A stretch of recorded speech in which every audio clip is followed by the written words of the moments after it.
Hello friends, स्वागत है आपका आपके अपने चैनल HFC स्टडी गाइड में। आज इस वीडियो में हम बात करने वाले हैं रिस्क असेसमेंट के बारे में। और ये जो वीडियो है ये डिटेल में होने वाली है, इसलिए ये वीडियो जो है काफ़ी लंबी हो सकती है। तो यहाँ पर जो भी पॉइंट मैं आपको यहाँ पर बताने वाला हूँ उस हर एक पॉइंट को जो है समझना काफ़ी इंपॉर्टेंट है, तभी जाकर जो है रिस्क असेसमेंट क्या होता है इसके बारे में आपको पता चल पाएगा। तो चलिए फिर वीडियो को स्टार्ट करते हैं। चलिए अब जानते हैं कि रिस्क असेसमेंट यानी कि होता क्या है। तो रिस्क असेसमेंट यानी कि उसमें किसी काम को कंसीडर करके उस काम को आपको केयरफुल एग्जामिनेशन करना होता है और उसमें देखना होता है कि उस काम करते वक्त उसमें कोई खतरा तो नहीं है या फिर उसकी वजह से कोई नुकसान तो नहीं हो रहा है। और वो हम इसलिए करते हैं ताकि हमें उस नुकसान से या फिर उस खतरे से बचने के लिए हमें क्या प्रिकॉशंस लेना है ये हमें पता चल सके और साथ ही में उस खतरे को या फिर नुकसान को हम प्रिवेंट कर सके। अगर सिंपल लैंग्वेज में हम बात करें तो रिस्क असेसमेंट यानी कि किसी एक्टिविटी को पहले कंसीडर किया जाता है और फिर उस एक्टिविटी में आइडेंटिफाई किया जाता है कि उसमें हजार्ड्स क्या है और फिर उस हजार्ड से होने वाले जो भी रिस्क है उसको फिर इवैल्यूएट किया जाता है। इवैल्यूएट करने के बाद हम जो है उस रिस्क को कंट्रोल कर सकते हैं और एलिमिनेट कर सकते हैं एक एक्सेप्टेबल लेवल में। चलिए बात करते हैं कि रिस्क असेसमेंट का मेन ऑब्जेक्टिव क्या है। तो इसका मेन ऑब्जेक्टिव है कि जो भी एक्सीडेंट्स हो या फिर इल हेल्थ हो उसको प्रिवेंट करना। चलिए बात करते हैं कि रिस्क असेसमेंट के क्या 5 स्टेप्स है।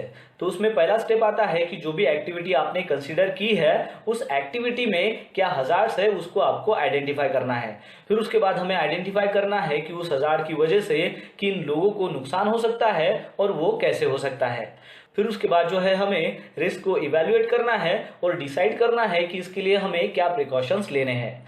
फिर उसके बाद है कि हमें जो भी सिग्निफिकेंट फाइंडिंग्स है उसका हमें रिकॉर्ड रखना है और उसको इम्प्लीमेंट करना है। और फिर लास्ट में है कि इसको हमें रिव्यू करना है और जहां पर जरूरत हो वहां पर इसको अपडेट करना है। तो इस प्रकार जो है ये रिस्क असेसमेंट के 5 स्टेप्स है। तो इसको आपको बारीकी से समझने के लिए इसको डिटेल में समझना बहुत ही जरूरी है। तो चलिए फिर इसको डिटेल में जानते हैं। तो सबसे पहला हमने स्टेप देखा था कि किसी एक्टिविटी को कंसीडर करके हम उस एक्टिविटी में क्या हजार्ड्स है उसको आइडेंटिफाई करते हैं।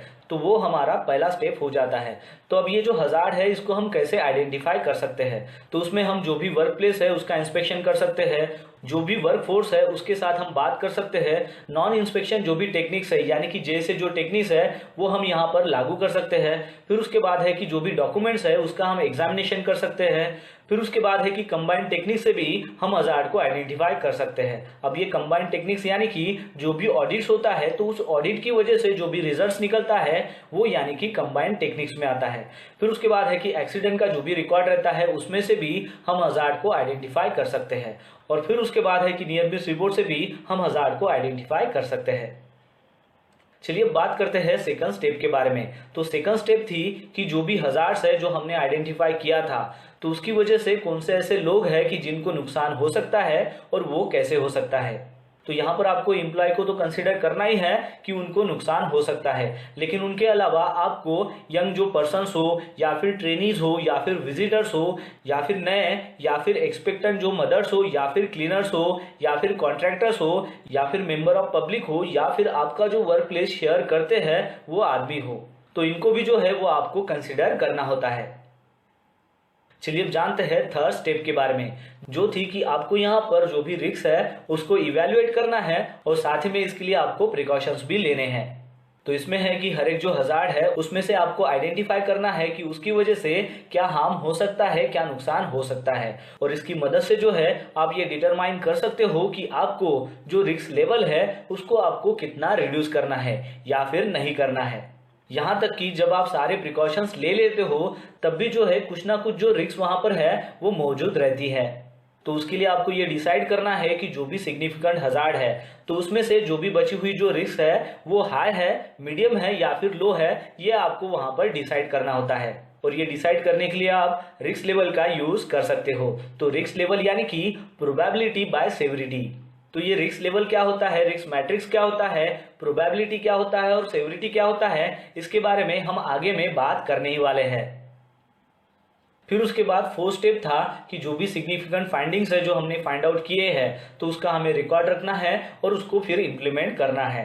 तो वो जो रिस्क असेसमेंट का जो रिकॉर्ड है उसमें आता है कि जो भी नंबर ऑफ पीपल अफेक्टेड हुए हैं उसका आपके पास रिकॉर्ड होना चाहिए, जो भी एग्जिस्टिंग कंट्रोल है उसकी एडिक्वेसी क्या है उसका आपके पास रिकॉर्ड होना चाहिए, और कोई भी जो नेसेसरी फर्दर प्रिकॉशंस है उसका भी जो रिकॉर्ड है वो आपके पास होना चाहिए। और ये जो रिस्क असेसमेंट है ये सभी के लिए जो है वो अवेलेबल होना चाहिए जो वहां पर इन्वॉल्व है, ताकि जो भी रिक्वायरमेंट्स हो उसको इम्प्लीमेंट किया जा सके।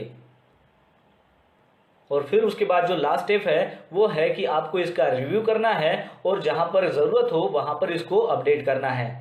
तो ये जो रिस्क असेसमेंट है इसका आपको रिव्यू कब करना है, तो जब भी कोई अगर एक्सीडेंट होता है या फिर इंसिडेंट होता है या फिर जो भी मटेरियल्स है उसमें अगर चेंजेस आते हैं या फिर लेजिस्लेशन में चेंजेस आते हैं या फिर जो भी क्लेम्स हो उसका कंपनसेशन हो या फिर जो भी प्रोसेस है उसमें चेंजेस हो या फिर प्रीमाइसेस में चेंजेस हो या फिर जो भी वर्क पैटर्न है उसमें अगर चेंजेस हो या फिर जो भी इन्फोर्समेंट एक्शंस है उसमें चेंजेस हो या फिर अगर पॉलिसी को रिव्यू करना हो, तो इनमें से अगर कुछ भी अगर होता है तो उस वक्त जो है आपको इस रिस्क असेसमेंट को रिव्यू करना है और अपडेट करना है।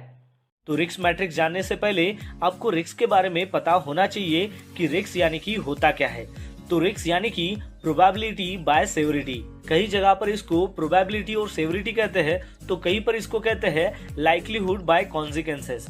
तो यहाँ पर हम बात करने वाले हैं कि रिस्क यानी कि उसकी प्रोबेबिलिटी क्या है और उसकी सेवरिटी क्या है। तो प्रोबेबिलिटी यानी कि एक्सीडेंट होने की कितनी संभावना है, यानी कि उसका कितना चांस है, उसे प्रोबेबिलिटी कहते हैं। और सेवरिटी यानी कि it is a result of accident, यानी कि एक्सीडेंट की वजह से जो भी रिजल्ट होता है उसे सेवरिटी कहते हैं, यानी कि वो उसके कॉन्सिक्वेंसेस है, यानी कि वो उसके परिणाम है। आपके सामने ये एक रिस्क मैट्रिक्स है जिसमें 3 कलर बताए गए हैं। फर्स्ट है ग्रीन, सेकंड है येलो और थर्ड है रेड। अब ये तीनों के अलग अलग मीनिंग होते हैं। तो ग्रीन कलर रिप्रेजेंट करता है लो रिस्क को, यानी कि वो जो रिस्क है वो एक्सेप्टेबल है, और येलो कलर जो है वो रिप्रेजेंट करता है मीडियम रिस्क को, यानी कि वो जो रिस्क है वो टोलरेबल है कुछ वर्क एक्टिविटी के लिए। और थर्ड है रेड कलर, यानी कि हाई रिस्क, यानी कि ये जो रिस्क है ये टोटली अनएक्सेप्टेबल है और इसके ऊपर हमें इमीडिएट एक्शन लेना बहुत ही जरूरी है। चलिए अब जानते हैं कि रिस्क मैट्रिक्स होता क्या है और उसकी रेटिंग कैसे दी जाती है। तो सबसे पहले आपको ध्यान रखना है कि रिस्क यानी कि क्या होता है, सेवरिटी बाय प्रोबेबिलिटी। तो अब आप ये कैसे फाइंड आउट करेंगे कि सेवरिटी कितनी है और उसकी प्रोबेबिलिटी कितनी है, तो उसके लिए आपको ये जो रिस्क मैट्रिक्स है ये आपको सहायता करेगा। तो चलिए कंसीडर करते हैं एक कोई एक्टिविटी कि जिसके जरिए आपको पता चल जाएगा कि इसकी प्रोबेबिलिटी क्या है और उसकी सेवरिटी क्या है। चलिए कंसीडर करते हैं कि कुछ ग्रुप ऑफ पर्सन्स है वो मेसनरी का काम कर रहे हैं, वो भी हाइट पर। अब ये जो 4 मेसन है वो 10 मीटर की हाइट पर काम कर रहे हैं और वो स्कैफोल्डिंग का इस्तेमाल कर रहे हैं, और कुछ दूसरी टीम जो है वही काम कर रही है मेसनरी वर्क का, लेकिन 3 मीटर की हाइट पर कर रही है। अब इसमें देखिए कि जो 10 मीटर पे काम कर रहे हैं 4 लोग और यहाँ पर जो है 3 मीटर पर काम कर रहे हैं, अब इन दोनों में जो रिस्क लेवल है वो कम ज्यादा है। जैसे कि जो 10 मीटर पर काम कर रहा है वो थोड़ा ज्यादा ही रिस्क में है और जो 3 मीटर पर काम कर रहा है वो थोड़ा कम रिस्क में है। तो इससे हमें ये पता चलेगा कि पहली जो टीम है जो 10 मीटर पर काम कर रही है उसका जो सेवरिटी रेट है वो एक तो हाई होगा, क्योंकि जब वो ऊपर से नीचे गिरेंगे तो उसमें जो है उनको काफी इंजुरी हो सकती है और शायद हो सकता है कि फटल एक्सीडेंट भी हो। लेकिन जो टीम 3 मीटर की हाइट पर काम कर रही है वो अगर नीचे गिरेगी तो हो सकता है कि उनको चोट ना लगे, या फिर ये भी हो सकता है कि वो जो उनको इंजुरी हो रही है वो कम मात्रा में हो। तो चलिए सबसे पहले देखते हैं कि ये जो ऊपर वाली जो टीम है, जो टीम ए है जो 10 मीटर पे काम कर रही है, उसकी सबसे पहले हम सेवरिटी और प्रोबेबिलिटी निकालते हैं। तो उसकी जो सेवरिटी रेट जो हो जाएगा जब वो आदमी नीचे गिरेगा तो उसका फटल एक्सीडेंट भी हो सकता है, तो उसका जो रेशो रहेगा वो रहेगा 5, यानी कि उसकी जो सेवरिटी आएगी वो रहेगी 5। और फिर अब देखते हैं कि प्रोबेबिलिटी, अब उसका चांस कितना है। अब देखिए चांस कितना है, यानी कि हमें ये कंसीडर करना है कि वहां पर अगर मान लो कि 10 मीटर हाइट पर वहां पर मिड रेल नहीं है, टॉप रेल नहीं है और उसने जो हार्नेस है वो पहना है लेकिन कहीं पर एंकर नहीं किया है, तो वहां पर जो है प्रोबेबिलिटी जो है वो बढ़ जाती है उसकी नीचे गिरने में। ठीक है, तो वो जो प्रोबेबिलिटी हो जाएगी वो कितनी हो जाएगी 5, यानी कि 5 × 5 कितना हो जाएगा 25। तो 25 देखिए यहाँ पर कितना है वो रेड में है, यानी कि इसका जो रिस्क लेवल है वो रेड है, यानी कि वो हाई है। अब कंसिडर करते हैं टीम बी। अब टीम बी देखिए वो 3 मीटर पर काम कर रही है, यानी कि उसके जो नीचे गिरने के बाद जो भी इम्पैक्ट होगा वो इम्पैक्ट जो है वो कम हो सकता है, यानी कि उसको चोट नहीं भी पहुंच सकती है या फिर उसको इंजरी अगर होती है तो वो कम हो सकती है। तो उसका जो रेशो है वो हम दे सकते हैं यहाँ पर 2, यानी कि उसकी सेवरिटी कितनी आएगी 2। अब उसकी देखना है हमें प्रोबेबिलिटी कितनी है, यानी कि ये कितना चांस है उसको नीचे गिरने का। अब देखिए कि ये 3 मीटर की हाइट पर जब वो काम कर रहे हैं तो मान लो वहाँ पर मिड रेल है, टॉप रेल है और उसने बाकायदा जो है अपना फुल बॉडी हार्नेस एंकर नहीं किया है, लेकिन फिर भी अगर मान लो उसका बॉडी बैलेंस बिगड़ जाता है तो वो रेलिंग के साथ टकराएगा, तो उसकी जो प्रोबेबिलिटी हो जाएगी वो हो जाएगी कम। तो उसकी प्रोबेबिलिटी हम यहाँ पर लिखते हैं 2, यानी कि 2 × 2 कितना हो जाएगा 4, यानी कि 4 यानी कि ग्रीन। सो ग्रीन जो है वो उसकी रिस्क लेवल जो है वो लो है। चलिए अब देखते हैं कि रिस्क असेसमेंट को कैसे बनाना है और उसका फॉर्मेट कैसे होता है। तो ध्यान में रखिए कि जब भी आपको रिस्क असेसमेंट बनाना है तो सबसे पहले आपको एक्टिविटी को कंसीडर करना है। तो यहाँ पर लिखेंगे हम पहले एक्टिविटी, फिर उसके बाद जो है एक्टिविटी कंसीडर करने के बाद हमें उसका जो हजार्ड है वो फाइंड आउट करना पड़ता है। तो यहाँ पर लिखेंगे हम हजार्ड, फिर ये जो हजार्ड फाइंड आउट करने के बाद उसमें क्या रिस्क है वो हमें फाइंड आउट करनी है। तो यहाँ पर लिखेंगे हम रिस्क। फिर उसके बाद ये जो हमने एक्टिविटी ली है उसके लिए हमारे पास क्या एग्जिस्टिंग कंट्रोल है वो हमें इसमें लिखना है। फिर उसके बाद आता है प्रोबेबिलिटी रेटिंग जो हमने इसके पहले देखा था, फिर है सेवरिटी रेटिंग, और फिर जो इन दोनों का जो इम्पैक्ट लेवल है, जैसे कि इसके पहले हमने देखा था लो हो गया, मीडियम हो गया, हाई हो गया, ये जो लेवल है वो हमें इसमें लिखना पड़ता है, यानी कि उसके बाद आ गया आपका इम्पैक्ट लेवल। फिर उसके बाद आता है एडिशनल कंट्रोल मेजर्स। इसके पहले जो हमने देखा था वो था एग्जिस्टिंग कंट्रोल मेजर्स, यानी कि कोई भी काम चालू करने से पहले आप कौन से कंट्रोल्स जो है वो इस्तेमाल कर रहे हो उसे कहते हैं एग्जिस्टिंग कंट्रोल मेजर्स। और एडिशनल कंट्रोल मेजर्स यानी कि काम करने के वक्त आप कौन से कंट्रोल मेजर्स यूज करते हो वो एडिशनल कंट्रोल मेजर्स में आता है। फिर उसके बाद आता है रेसिडुअल इम्पैक्ट, यानी कि इसके पहले जो हमने देखा था कि इम्पैक्ट लेवल जो है वो हाई आता है, मीडियम आता है, लो आता है, उसको जो है हमें एडिशनल कंट्रोल मेजर्स देने के बाद में उसको लो कैटेगरी में कन्वर्ट करना है, तो वो आएगा अपना रेसिडुअल इम्पैक्ट। अब ये जो रेसिडुअल इम्पैक्ट है ये किसके ऊपर डिपेंड है, तो ये एडिशनल कंट्रोल मेजर्स के ऊपर। जब हमने एडिशनल कंट्रोल मेजर कंसीडर किए तो उसके बाद जो उसका रिस्क लेवल है वो कम हो जाएगा, तो वो कम हो जाएगा तो वो रेसिडुअल इम्पैक्ट में आएगा। और लास्ट में आता है एक्शन बाय। एक्शन बाय यानी कि वो जो एक्टिविटी है उसके लिए जिम्मेदार कौन है, वो कौन रिस्पॉन्सिबल है, उसका उसमें नाम आएगा। जैसे कि इंजीनियर हो गया, सुपरवाइजर हो गए, मैनेजर हो गए, तो ये एक्शन बाय में आएंगे। चलिए अब कंसीडर करते हैं एक एक्टिविटी और उसके अनुसार ये हीरा हम फिलअप करते हैं। Unloading from vehicle and stacking of reinforcement बार, यानी कि मान लीजिए कि एक ट्रेलर के ऊपर जो है वो रेनफोर्समेंट स्टील है और वो जो रेनफोर्समेंट स्टील है वो आपको अनलोड करना है और बाकायदा उसको स्टैकिंग करना है। तो वो एक्टिविटी हमने सबसे पहले कंसीडर किया। अब देखते हैं कि इस एक्टिविटी में क्या हजार्ड आ सकता है। अब देखिए कि वो जो ट्रेलर है तो उसके साथ में अगर मान लो आजू बाजू में कोई अगर व्हीकल चलती रहती है तो क्या होगा कि जो व्हीकल मूवमेंट है वो एकदम रश हो जाएगी, तो रश व्हीकल मूवमेंट ये आपका हजार्ड आएगा। सेकंड आएगा कि जब आप ये व्हीकल रिवर्स करते हो तो वो भी एक हजार्ड आएगा, तो रिवर्सिंग ऑफ द व्हीकल ये एक हजार्ड आएगा।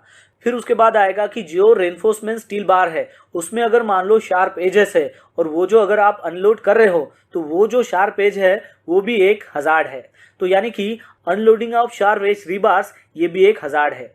फिर उसके बाद आएगा कि मान लो आपने अनलोडिंग तो कर लिया लेकिन उसको प्रॉपरली स्टैक नहीं किया, यानी कि इम्प्रॉपर स्टैकिंग, तो वो भी एक हजार्ड है। अब देखिए कि पहले एक्टिविटी कंसीडर की, फिर हजार्ड, और हजार्ड के बाद जो भी पॉसिबल आउटकम्स है वो आएंगे। यानी कि कोई आदमी ऊपर में काम कर रहा है और वो नीचे गिर गया तो उसको इंजरी हो गई, तो उसकी जो इंजरी है वो पॉसिबल आउटकम में आएगी। तो चलिए अब देखते हैं कि इसमें रिस्क क्या है। तो सबसे पहले जो हमने हजार्ड देखा था रश व्हीकल मूवमेंट, अब मान लो बहुत सारा रश हो गया तो उसमें क्या होगा कि जो भी वर्कमैन है उसको इंजरी हो सकती है, यानी कि इंजरी टू वर्कमैन, ये उसकी रिस्क आएगी, यानी कि वो उसका पॉसिबल आउटकम आएगा।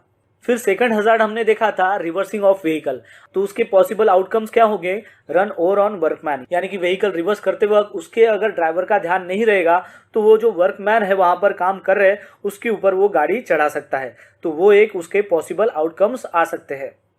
फिर थर्ड हमने हजार्ड देखा था unloading of sharp edge rebars, तो उसके पॉसिबल आउटकम्स क्या आएंगे कि कट इंजरी हो सकती है, वो जो शार्प एज है उसकी वजह से कट इंजरी हो सकती है। फिर उसके बाद हमने हजार्ड देखा था इम्प्रॉपर स्टैकिंग, यानी कि स्टैकिंग अगर प्रॉपर नहीं रहेगा तो उसके पॉसिबल आउटकम्स क्या आएंगे, ट्रिप और फॉल इंजरी हो सकती है। चलिए अब देखते हैं कि उसके एग्जिस्टिंग कंट्रोल मेजर्स क्या है। तो सबसे पहले हमें क्या करना है कि जो भी ऑपरेटर्स है या फिर जो भी ड्राइवर्स है वो बाकायदा उनके पास लाइसेंस होने चाहिए और उनके पास बाकायदा एक्सपीरियंस होना चाहिए गाड़ी चलाने का।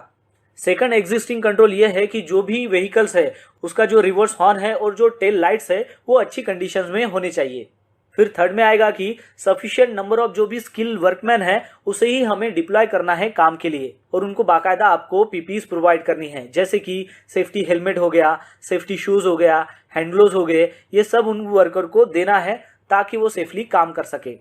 फिर उसके बाद हमें क्या करना पड़ेगा कि जो भी रिबार्स है उसको हमें साइज वाइज जो है वो स्टैक करना है और साइज वाइज स्टैक करने के बाद वहां पर हमें साइनेज पोस्टेड करना है। अब मान लो वो जो रिबार्स है वो अगर मान लो बंडल में है तो आपको वो बंडल में ही अच्छे से पैकिंग करके रखने हैं ताकि उसकी वजह से आप उसको इजीली हैंडल कर सकें। अब देखते हैं कि इसकी प्रोबेबिलिटी रेटिंग कितनी आएगी। अब देखिए कि ये जो रश व्हीकल मूवमेंट है, ये जो अपना हजार्ड है, यानी कि बहुत सारी अगर मान लो व्हीकल रश हो गया तो इसकी वजह से वर्कमैन को इंजरी हो सकती है, तो ये जो इंजरीज का इम्पैक्ट रहेगा वो ज़्यादा रहेगा। तो उसका जो रेटिंग हम यहाँ पर लिखते हैं 4। फिर हमें देना है सेवरिटी रेटिंग। अब मान लीजिए ये जो व्हीकल रश हो रहा है जिसकी वजह से अगर मान लो वो किसी वर्कमैन को टकरा जाता है तो उसकी वजह से जो इंजरी होगी वो ज़्यादा किस्म की होगी, यानी कि उसका सेवरिटी रेटिंग जो है वो ज़्यादा आएगा, यानी कि हम यहाँ पर 5 कंसिडर करते हैं। ठीक है, अब 5 × 4 करेंगे तो उसका रिजल्ट कितना आएगा 20। अब ये जो 20 है वो अगर हम रिस्क मैट्रिक्स में देखेंगे तो वो आएगा हाई, यानी कि H, तो यहाँ पर हम H लिखेंगे। वैसे ही देखते हैं कि सेकंड जो अपना हजार्ड है जहां पर वो व्हीकल को रिवर्स कर रहा है, उस हजार्ड में क्या होगा कि रिवर्स जब ले रहा है तो उसमें जो है उसकी रेटिंग ज़्यादा रहेगी, तो वो हम कंसीडर करते हैं यहाँ पर 4 और उसकी जो सेवरिटी रेटिंग है वो भी ज़्यादा आएगी तो वो हम कंसीडर करते हैं 5। अब 5 × 4 हो जाएगा 20, इसका मतलब उसका जो इम्पैक्ट लेवल रहेगा वो रहेगा हाई। अब देखते हैं कि तीसरे हजार्ड की रेटिंग हम कैसे देंगे। अब ये जो हजार्ड है unloading of sharp edge rebars, तो उसकी जो प्रोबेबिलिटी है वो हाई लेवल से कम हो सकती है, तो यहाँ पर हम जो है वो 3 कंसीडर करेंगे। वो भी देखिए कि उसकी जो सेवरिटी है वो इम्पैक्ट यानी कि कितना हो सकता है, उसको कट इंजरी हो सकती है, उसमें ज़्यादा इम्पैक्ट नहीं हो सकता है, मतलब वहाँ पर डेथ एक्सीडेंट या फिर ऐसा वैसा कुछ हो नहीं सकता, उसकी जो प्रोबेबिलिटी है वो कम है, तो इसलिए हम यहाँ पर रेटिंग देंगे 3। तो यानी कि 3 × 3 कितना हो गया 9, यानी कि ये जो इम्पैक्ट लेवल है वो आएगा मीडियम। अब देखती है कि हमारा 4 जो हजार्ड्स है उसकी रेटिंग हम कैसे देंगे। अब वो है इम्प्रॉपर स्टैकिंग। अब इम्प्रॉपर स्टैकिंग के बाद क्या होगा कि जो पॉसिबल आउटकम्स है वो ट्रिप होना या फिर फॉल इंजरी होना ये हो सकता है, मतलब यहाँ पर फर्टल एक्सीडेंट या फिर मेजर एक्सीडेंट नहीं हो सकता, तो इसकी जो प्रोबेबिलिटी है ये क्या हो जाएगी, कम हो जाएगी, तो वो आएगा 3 और इसकी सेवरिटी रेटिंग भी कम हो जाएगी तो उसको भी हम लिखते हैं 3, यानी कि 3 × 3 कितना हो गया 9 और ये आएगा मीडियम में। अब देखते हैं कि इसके एडिशनल कंट्रोल मेजर्स हम क्या दे सकते हैं। अब इसके एडिशनल कंट्रोल में ये कर सकते हैं कि जहां पर भी ये व्हीकल मूवमेंट होती है वहां पर हम क्या कर सकते हैं कि स्पीड लिमिट के साइन बोर्ड लगा सकते हैं और वो स्पीड लिमिट में हम बाकायदा 20 km/h लिखेंगे। उससे क्या होगा कि जो भी व्हीकल आएगी उनको पता चल जाएगा कि इस एरिया में जो है वो वर्कर काम करते रहते हैं, इसलिए यहाँ पर स्पीड लिमिट जो है वो 20 km है और इसको फॉलो करना है, और साथ ही में हम वहाँ पर वार्निंग साइनेजेस भी लगाएंगे। फिर एडिशनल कंट्रोल मेजर्स में क्या कर सकते हैं कि जब व्हीकल रिवर्स करते हैं उस वक्त हम क्या कर सकते हैं कि सेपरेट जो बैंक्समैन है वो हर एक व्हीकल को प्रोवाइड करा सकते हैं कि जब भी व्हीकल को रिवर्स करना है तो वो जो बैंक्समैन है बाकायदा फ्लैग के साथ में जो रेड फ्लैग और ग्रीन फ्लैग उसके साथ में रहेगा, तो उसकी वजह से वो व्हीकल को इशारा करेगा ताकि वो जो व्हीकल है वो सेफली पोजीशन की जा सके। फिर एडिशनल मेजर्स हम क्या कर सकते हैं कि जो भी रिबार्स को अनलोड करना है जिसको शार्प एजेस है उसके लिए हम मशीनरीज का इस्तेमाल कर सकते हैं। उसमें ज़्यादातर हम वर्कफोर्स डिप्लॉय नहीं करेंगे। अब मशीनरी से अगर मान लो वो मटेरियल ट्रेलर से नीचे ले रहे हैं तो उसमें वर्कमैन जो फोर्स है वो कम हो जाएगा, तो उसका जो रिस्क लेवल है वो हम कम कर सकते हैं। फिर और एडिशनल कंट्रोल मेजर्स हम क्या कर सकते हैं कि जो भी स्टैकिंग यार्ड है जहां पर रेनफोर्समेंट स्टील बार को अनलोड किया जा रहा है वहां पर अनऑथराइज्ड पर्सन्स को परमिशन नहीं दे सकते हैं, और उसके लिए हम वो जो एरिया है वो रिस्ट्रिक्टेड कर देंगे अनऑथराइज्ड पर्सन्स के लिए।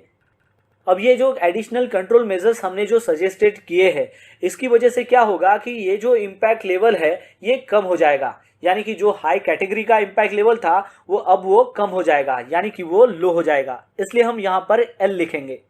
अब लास्ट में आता है एक्शन बाय। अब एक्शन बाय में लिखेंगे कि कौन सा पर्सन जो है वो इस एक्टिविटी के लिए रिस्पॉन्सिबल है, तो वो यानी कि साइट इंजीनियर आएगा या फिर साइट इंचार्ज आएगा।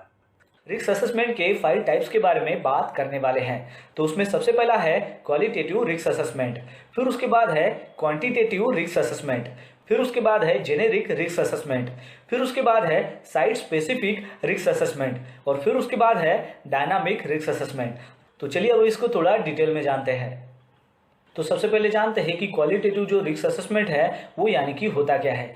तो क्वालिटेटिव जो रिस्क असेसमेंट है वो मोस्ट कॉमन फॉर्म है रिस्क असेसमेंट का, और इस टाइप का जो रिस्क असेसमेंट है वो ज्यादातर आपने वर्क प्लेस में जो है वो देखा ही होगा। ये जो रिस्क असेसमेंट है ये बेस होता है पर्सनल जो भी जजमेंट हो या फिर जो असेसर है उसके एक्सपर्टाइज के ऊपर ये बेस होता है। तो इसमें जो असेसर होता है वो ज्यादातर यूज करता है उसके खुद के एक्सपीरियंस को, और उसके अलावा वो कंसल्ट करता है जो भी अदर एक्टिविटीज हो जो वहां पर हो रही हो और उसके जो बेस्ट प्रैक्टिस है उसके गाइडेंस को, और फिर वो जो असेसर है वो लास्ट में अपने डिसीजन के ऊपर पहुंचता है। कोई भी हेल्थ एंड सेफ्टी जो रिस्क असेसमेंट होता है वो स्टार्ट होता है एक सिंपल क्वालिटेटिव असेसमेंट से। क्वालिटेटिव रिस्क असेसमेंट में जो असेसर होता है वो रिस्क को कैटेगराइज करता है कि वो जो रिस्क की लेवल है वो खास तौर से ज्यादा है, मीडियम है या फिर कम है। क्वालिटेटिव रिस्क असेसमेंट में सिस्टमैटिक एग्जामिनेशन होता है जो भी वर्क प्लेस है उसका, और उस वर्क प्लेस में जो भी हजार्ड्स है उससे होने वाले जो भी आदमी को नुकसान है उसको फिर एग्जामिनेशन किया जाता है ताकि वो जो है वो एक डिसीजन के ऊपर पहुंचे कि इसमें जो है एग्जिस्टेंट जो भी प्रिकॉशंस लिए हैं या फिर कंट्रोल मेजर जो भी लिए हैं तो वो वहां पर एडुकेट है क्या, या फिर इसमें जो है ज्यादा हमें कंट्रोल मेजर्स लेने की जरूरत है जिसकी वजह से जो भी नुकसान आदमी को होने वाला है उस वर्क प्लेस में उस हजार्ड के कारण तो उसको जो है प्रिवेंट किया जा सके। क्वालिटेटिव रिस्क असेसमेंट जैसे कि आप देखते हो कि कोई अगर आदमी इंज्योर अगर हो गया है तो आपको देखने से ही उसको पता चल जाता है कि उसका जो रिस्क है वो हाई है, मीडियम है या फिर लो है। जैसे कि आप देखते हो दूसरे टाइप का जो रिस्क असेसमेंट है तो उसमें भी जो है हाई रिस्क को सबसे पहले प्रायोरिटी दी जाती है, उसको एड्रेस किया जाता है, और लो लेवल का जो भी रिस्क है उसको फिर बाद में देखा जाता है और फिर उसमें देखा जाता है कि उसमें फर्दर एक्शन की जरूरत है क्या। क्वालिटेटिव रिस्क असेसमेंट में नंबर का इन्वॉल्वमेंट नहीं होता है, जैसे कि हम रिस्क को कैलकुलेट करते हैं सेवरिटी बाय प्रोबेबिलिटी से। यानी कि आपको पता चली गया होगा कि क्वालिटेटिव जो रिस्क असेसमेंट है उसमें इन्वॉल्व होता है खाली फॉर्मल जजमेंट का जो लिया जाता है सेवरिटी और उसकी प्रोबेबिलिटी के ऊपर। चलिए अब जानते हैं क्वांटिटेटिव रिस्क असेसमेंट के बारे में। तो क्वांटिटेटिव जो रिस्क असेसमेंट है इसका इस्तेमाल किया जाता है रिस्क को मेजर करने के लिए, और उसके लिए जो है न्यूमेरिक जो वैल्यू है वो असाइन की जाती है। और इस टाइप का जो रिस्क असेसमेंट है वो ज्यादातर यूज होता है जहां पर ज्यादा हजार्ड्स हो, जैसे कि एयरक्राफ्ट का डिजाइन हो या फिर कॉम्प्लेक्स केमिकल्स हो या फिर न्यूक्लियर प्लांट्स हो, वहां पर इस टाइप का रिस्क असेसमेंट यूज किया जाता है। जब भी क्वांटिटेटिव रिस्क असेसमेंट करना हो तो उसके लिए स्पेशल क्वांटिटेटिव जो टूल्स हो या फिर टेक्निक्स का इस्तेमाल किया जाता है हजार्ड का आइडेंटिफिकेशन करने के लिए, और फिर उसके बाद उसमें एस्टिमेट किया जाता है कि उसकी सेवरिटी क्या है और प्रोबेबिलिटी क्या है उस हजार्ड के रियलाइजेशन के लिए। इसका मतलब आपको पता चल गया होगा कि यहाँ पर जो है रिस्क मैट्रिक्स का इस्तेमाल किया जाता है ताकि उस एक्टिविटी में जो भी हजार्ड्स है उसका जो लेवल है वो हम रिस्क मैट्रिक्स की मदद से यहाँ पर निकालते हैं। चलिए बात करते हैं जेनेरिक रिस्क असेसमेंट के बारे में। तो जेनेरिक जो रिस्क असेसमेंट होता है इसमें कवर किया जाता है जो भी कॉमन हजार्ड्स होते हैं, जो भी पर्टिकुलर टास्क आप कर रहे हो या फिर एक्टिविटी कर रहे हो उसके। तो ये जो जेनेरिक रिस्क असेसमेंट है इसके पीछे जो आइडिया है वो ये है कि इसकी वजह से आपको ज्यादा जो है वो पेपर वर्क ना करना पड़े। तो इस टाइप का जो रिस्क असेसमेंट है इसमें कंसीडर किया जाता है किसी एक्टिविटी को और फिर उसमें फाइंड आउट किया जाता है कि उसमें हजार्ड्स क्या है, और ये जो असेसमेंट होता है ये सिंगल असेसमेंट में होता है। फिर चाहे वो एक्टिविटीज जो हो वो हो रही हो अक्रॉस डिफरेंट एरियाज में या फिर डिफरेंट वर्क प्लेस में या फिर डिफरेंट साइट्स पर। यानी कि यहाँ पर एक सिंगल असेसमेंट में उस एक्टिविटी के जो भी हजार्ड्स है उसको यहाँ पर रिस्क असेसमेंट के लिए कंसीडर किया जाता है। लेकिन आपको एक बात यहाँ पर ध्यान में रखनी है कि अगर एक्टिविटी के जो भी रिस्क है वो अगर कॉमन है डिफरेंट एरियाज के लिए, डिफरेंट साइट्स के लिए, फिर भी वहां पर इन्वायरमेंटल जो चेंजेस है वो वहां पर रिस्क लेवल को अफेक्ट कर सकते हैं, यहाँ तक कि वहां पर नए हजार्ड्स भी हो सकते हैं। तो इसलिए आपको खास तौर से ये जो जेनेरिक रिस्क असेसमेंट है इसका जो बेस्ट यूज है ये आपने एक स्टार्टिंग पॉइंट के लिए करना चाहिए जो साइट स्पेसिफिक रिस्क असेसमेंट है उसके लिए। चलिए बात करते हैं साइट स्पेसिफिक जो रिस्क असेसमेंट होता है उसके बारे में। तो साइट स्पेसिफिक जो रिस्क असेसमेंट है इसमें कंसीडर किया जाता है स्पेसिफिक आइटम ऑफ वर्क को, जिसमें आता है कि साइट का पर्टिकुलर लोकेशन हो, इन्वायरमेंट हो या फिर जो पर्सन हो वहां पर काम कर रहे हो। चलिए अब हम इसको एक एग्जांपल के थ्रू समझते हैं। इमेजिन करते हैं कि हमें एक रिस्क असेसमेंट बनाना है, वो भी ड्रिलिंग के लिए। तो वो जो ड्रिलिंग की एक्टिविटी हो रही है तो उसमें ज्यादातर जो रिस्क हो सकता है तो उसमें हो सकता है कि जो भी रोटेटिंग पार्ट्स है उसमें इंटेंगलिमेंट होना, या फिर प्रोजेक्टाइल्स, या फिर जो भी टूल्स का इस्तेमाल वहां पर हो रहा है तो उस टूल्स का जो भी हॉट पार्ट्स है उसके साथ में अगर कॉन्टैक्ट आना तो वो भी उसमें रिस्क है, वाइब्रेशन होना या फिर नॉइज होना। तो ये जो सारी रिस्क है ये आपको ड्रिलिंग के ऑपरेशन में मिल जाती है। यानी कि इसके लिए जो है हम जेनेरिक रिस्क असेसमेंट का इस्तेमाल कर सकते हैं। लेकिन यही अगर एक्टिविटी एक स्पेसिफिक लोकेशन में अगर की जाती है, एग्जांपल के तौर पर अगर हम यही एक्टिविटी कन्फाइंड स्पेस में अगर हम करते हैं या फिर किसी वेसल में करते हैं या फिर किसी टैंक में करते हैं तो इसके जो छुपे हुए जो हजार्ड्स है वो यहाँ पर दिखाई देते हैं। जैसे कि अगर कन्फाइंड स्पेस में करते हैं तो वहां पर एक्सेस जो है वो कम हो सकता है, या फिर वहां पर फ्लैमेबल जो गैसेस है वो प्रेजेंट हो सकती है। तो इसके लिए जो है हमें एडिशनल कंट्रोल मेजर्स जो है वो लेना बहुत ही जरूरी है। साथ ही में वहां पर आपको एटमॉस्फेयर का टेस्टिंग करना होगा, फिर वहां पर आपको स्पेसिफिक जो परमिट है यानी कि जो कन्फाइंड स्पेस का जो परमिट है वो वहां पर आपको लगेगा, उसके लिए आपको रेस्क्यू प्लान लगेगा। तो ये जो सारे हजार्ड्स और उसकी जो रिस्क यहाँ पर आ रही है वो एक स्पेसिफिक लोकेशन में आप काम कर रहे हो इसके लिए यहाँ पर आ रही है।